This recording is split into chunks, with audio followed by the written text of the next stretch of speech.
हम आत्माओं ने भक्ति मार्ग में 2 युग से पुकारा, हे पिता परमात्मा आप आओ हमारी सद्गति करो। देवताओं के आगे हमने अनेकों बार यही उच्चारा कि आप सर्वगुण संपन्न हो, 16 कला संपूर्ण हो, आप निर्विकारी हो, हम विकारी हैं, दुष्ट हैं, नीच हैं, पापी हैं, हम पर रहम करो, तरस खाओ। भक्ति भी बहुत की, सच्चाई से की कि हम श्रेष्ठ बने, महान बने, लेकिन दाल नहीं गली। ज्यों ज्यों दवा की मर्ज बढ़ता ही गया और ही और विकारों में लथपथ दलदल में फंसते चले, यहाँ तक कि अपना उमंग उत्साह ही खत्म हो गया कि ये हो ही नहीं सकता, ये कोई पावन बन ही नहीं सकता। और हमने झूठे झूठे कलंक देवताओं पर भी लगाए। ब्रह्मा अपनी बेटी सरस्वती पर फिदा हुआ, राम ने छुप करके मारा, ये किया वो किया, कृष्ण था तो कंस था। कितनी बातें शास्त्रों से जैसी दृष्टि रही वैसे ही हमने देवताओं को भी कलंक लगाए। ये हो ही नहीं सकता, पॉसिबल ही नहीं है। और एक तरफ कहते थे कोरी चुनरिया आत्मा मोरी, मैल है माया जाल, सज्जन घर जाऊं कैसे, हे प्रभु मैली चादर ओढ़ के मैं द्वार तेरे कैसे आऊं। एक तरफ ये कहते थे कि भगवान चलते चलते मेरे पग हारे, अब हो गई जीवन की शाम, प्रभु आप ही आकर के हमारी जीवन रूपी नैया को पार करो, आप ही, ये पतवार आपके हाथ में है। कितने प्रकार के जप तप प्राणायाम हठ योग किए, फेल हो गए। कहा कि विश्वामित्र भी फेल हो गया। आखिर जीत कौन पहनाए? तो पिता परमात्मा ने आते ही हमको ज्ञान का तीसरा नेत्र दिया। सिर्फ बाबा ने ये बताया, भगवान ने बताया कि बच्चे, शेर का बच्चा शेर होता है कि नहीं होता। तुम किसके बच्चे हो? तुम कहते आते हो तुम मात पिता हम बालक तेरे, तुम्हारी कृपा ते सुख घने रे, तो मैं पवित्रता का सागर, और आप कैसे ऐसे पतित हो सकते हो? तो बाबा ने हमको याद दिलाया, ये ज्ञान का इंजेक्शन लगाया। सचमुच में मैंने ये सृष्टि स्वर्ग बनाई थी जहाँ नारी लक्ष्मी थी, नर नारायण था।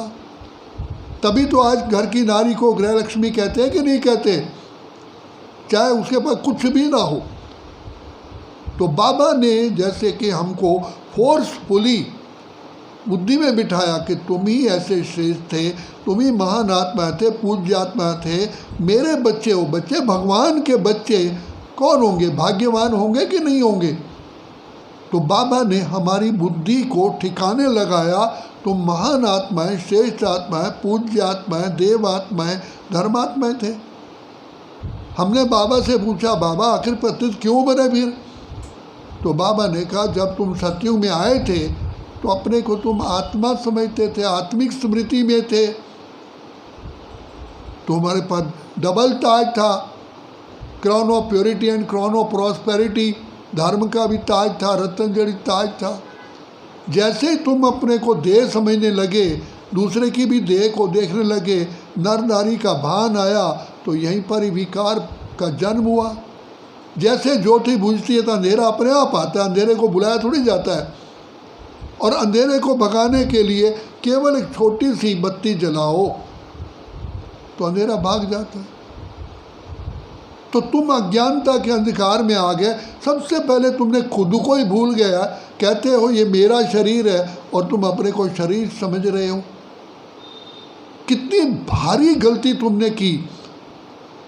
वेद शास्त्र उपनिषद गीता भागवत ग्रंथ पुराण सब कुछ पढ़ा, लेकिन छोटी सी बात ही समझ में नहीं आई कि ये मेरा शरीर है। मेरा शरीर कह भी रहे हो कि एक दिन मुझे इस शरीर को छोड़ के चले जाना है, तो मैं कौन हूँ? क्या मैं शरीर हूँ? शरीर को छोड़ के जाना तो मैं तो शरीर नहीं हूँ, तो मैं कौन हूँ? तो बाबा ने आकर के जैसे कि हमारा तीसरा नेत्र बुद्धि का खोल दिया। समझ में आया कि जब हम अपने को आत्मा समझते थे, हमारी जैसी स्मृति थी वैसी ही दृष्टि थी, जैसी दृष्टि थी वैसी सृष्टि थी। कहा भी जाता है जैसी दृष्टि वैसी सृष्टि। तुम्हारी बुद्धि में आ गया कि मैं देह हूँ, तो तुमने दूसरे को भी देह सोचा। बाबा ने आकर के हमको तीसरा नेत्र बुद्धि का दिया, जो हम कहते थे नयनहीन को राह दिखाओ, प्रभु पग पग ठोकर खाओ। तो बाबा ने कहा जहाँ से तुम उल्टी रास्ता पकड़ा, अब सुलटे बनो।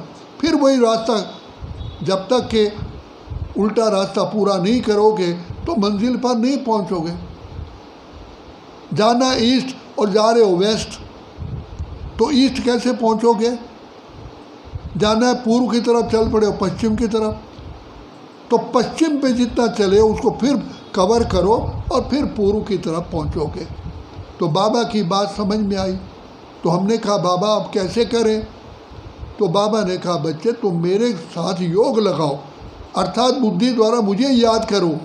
जिस जैसा संग वैसा रंग।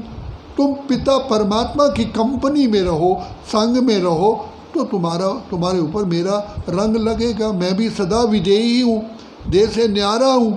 तुम देह से न्यारे तभी बन सकते हो जब तुम विदेही बाप को याद करो।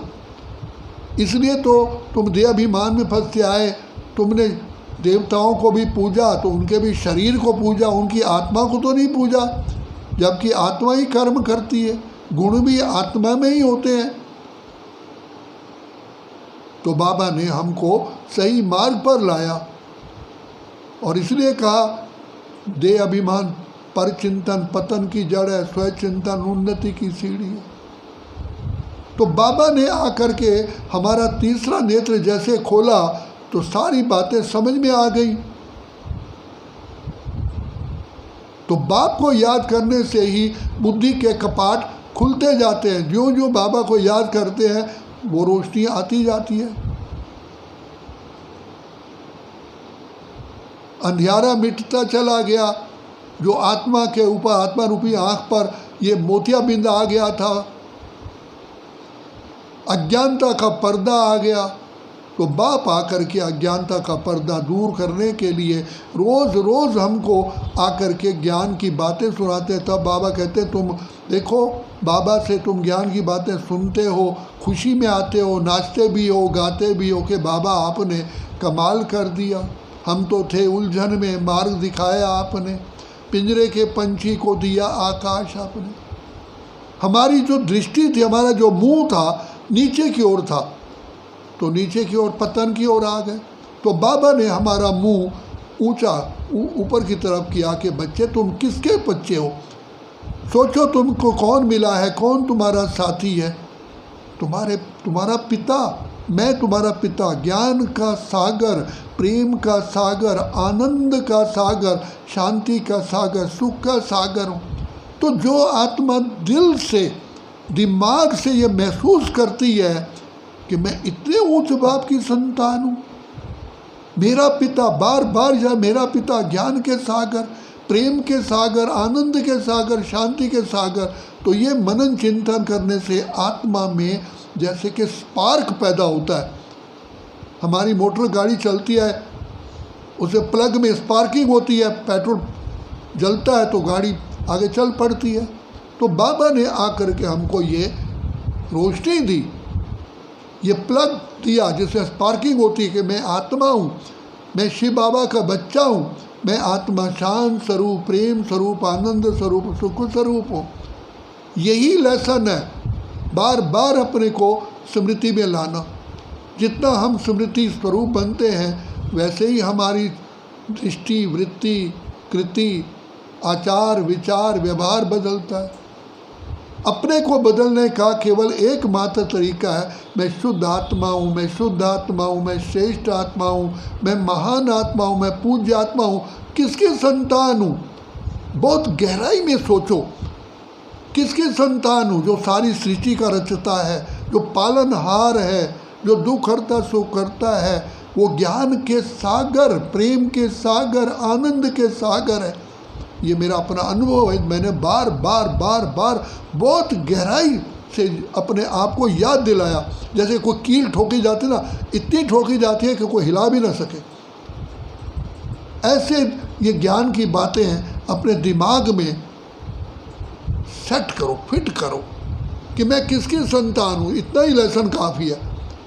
मैं शुद्ध आत्मा हूँ। राजा जनक को 1 सेकंड में साक्षात्कार हुआ, फीलिंग आई, मैं तो आत्मा हूँ, मैं देह नहीं हूँ। ये जितने बैठे हुए चमार हैं, कहा चमार कैसे हैं कि चमार को केवल चमड़ी की ही परख होती है। इन्होंने अपने आप को देह समझा है। ये नहीं सोचा कि इस छोटे से बच्चे में जो लंगड़ा लूला है, इसकी आत्मा में कितना ताकत है। इन्होंने मेरे देह को देखा है, हंसी उड़ाई है। तो देह को देखने वाले, देह का व्यापार करने वाले चमार ही होते हैं। तो बाबा ने हमको चमार चमारी से महान आत्मा, पुण्य आत्मा, श्रेष्ठ आत्मा बना दिया। सिर्फ इतना ही परिवर्तन है, दृष्टि का परिवर्तन है। दृष्टि के परिवर्तन से सृष्टि का परिवर्तन हो जाता है। तो मैं पुण्य आत्मा हूँ, देव आत्मा हूँ, श्रेष्ठ आत्मा हूँ। जितना दिमाग में अच्छी तरह बिठाओगे तब आपका परिवर्तन हो जाएगा। परिवर्तन के लिए बाबा ने कहा 1 सेकंड, एक माचिस की तीली घिस रहो, नहीं जलेगी तो क्या कुछ हो, 1 सेकंड में जलती है, दिए जल जाते हैं। ऐसे इस बार बार अपने बुद्धि रूपी डिब्बी को इस ज्ञान की रोशनी जलाओ। ज्ञान अंजन सतगुरु दिया, अज्ञान अंधेर विनाश। तो ये ज्ञान का अंजन है, जिससे आत्मा में रोशनी आती है और आत्मा सुजाग होकर के फिर देवात्मा, पुण्य आत्मा, श्रेष्ठ आत्मा बन।